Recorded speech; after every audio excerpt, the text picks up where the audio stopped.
तो दर्शक बंधु जदि आपण माने प्रधानमंत्री आवास योजना अंतर्गत गोटे पक्का घर पाइबा पई अप्लाई करिसंती ताहेले आपण मानक पई वर्तमान सरकार तरफ गोटे बड़ खुशी खबर जारी करा जायछि।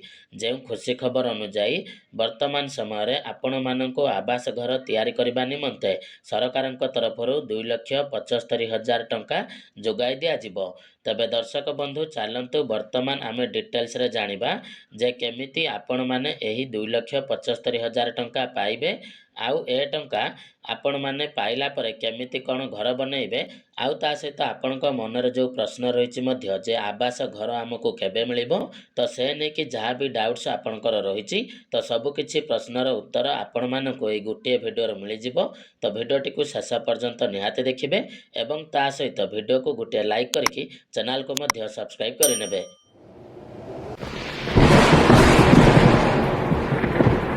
तेबे दर्शक बंधु वर्तमान चलंतु मु आपण मानकु सही अपडेट विषय रे डिटेल्स रे कहि दउछि। तो देखंतु आपण माने वर्तमान स्क्रीन रे मध्य देखि पारथिबे जे घर तयारी पई मिलिबो 2,75,000 जानंतु केमिति करिवे आवेदन। तो हां दर्शक बंधु वर्तमान जदि आपण माने आवास घर पई अप्लाई करिसंती तो निश्चित भाव रे आपणक पई एटा गोटे बड़ खुशी खबर रहिछि। जेमिति कि देखंतु गरीब और पछुआ वर्गों को घर खंडे जोगाई देबा लक्ष्य रे केंद्र सरकार कार्यकारी करिसंती प्रधानमंत्री आवास योजना। 2014 रे मोदी सरकार आसिबा परे 2015 मसिया जून मासरे एही योजनार द्वितीय पर्यायर शुभारंभ होइथिला।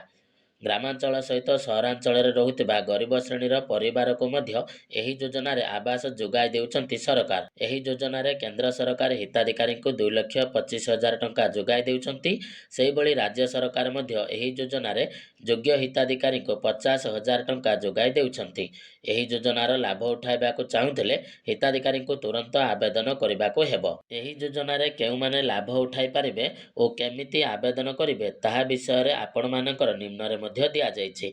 तबे वर्तमान आपण माने मोटामोटी भाव रे बुझी गले जे वर्तमान समय रे आवास घर तयारी करिबा पई केंद्र सरकारक तरफरु आपण मानको 2,25,000 टंका दिया जाउछि। तो एटा आपणकर मोदी सरकार देउछंती आउ ता सहित राज्य सरकारक तरफरु आपण मानको आउ 50,000 टंका सेथिरे जोड़िकी दिया जाउछि। अर्थात मोटामोटी भाव रे केंद्र आउ राज्य सरकारक सहायता बल रे आपण मानको आवास योजना अंतर्गत रे गोटे घर तयारी करिबा पई 2,75,000 टंका जोगाई दिया जाउछि। जहाँकि निश्चित भाव रे आपण मानक पई गोटे बड़ भल खबर रहिछि जहा द्वारा वर्तमान आपण माने गोटे भल घरटिए मध्य आपणक पई तयारी करि पारिबे। तबे निश्चित रूप रे ए नै कि आपणकर मतामत कोन रहिछि तो आपण माने हमकु कमेंट रे जणाइबे। ता सहित देखंतु एही योजना रे ग्रामांचल पई 25 वर्ग मीटर और सहरांचल पई 30 वर्ग मीटर जगह रे घर तयारी पई केंद्र सरकार आर्थिक अनुदान जोगाई देउछंती। एही योजनार लाभ उठाइबाकू हेले परिवारर वार्षिक आय 3 लाख टंकारु अधिक होई नथिबा दरकार।